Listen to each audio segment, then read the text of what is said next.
بسم اللہ الرحمن الرحیم۔ ناظرین، کیا آپ نے کبھی یہ سوچا کہ قرآن پاک میں اللہ تعالیٰ نے یہ کیوں فرمایا کہ ہر ذی روح کو موت کا ذائقہ چکھنا ہے؟ یہ کیوں نہیں کہا کہ ہر ذی روح کو موت آنی ہے؟ آپ نے کبھی اس لفظ ذائقہ، جس کو انگلش میں ٹیسٹ کہتے ہیں، پر غور کیا؟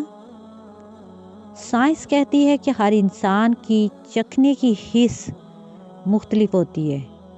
اگر کسی کو کوئی چیز پسند ہی نہیں تو اسے اس کا ذائقہ برا ہی لگے گا۔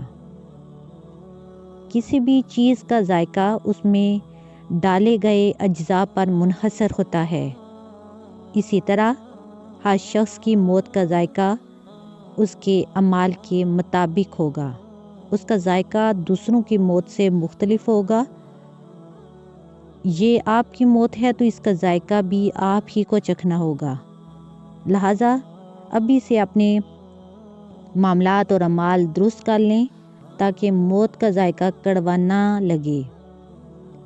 ہمیں دعا کرنی چاہیے کہ اللہ پاک ہمارا خاتمہ ایمان کی حالت میں کرے۔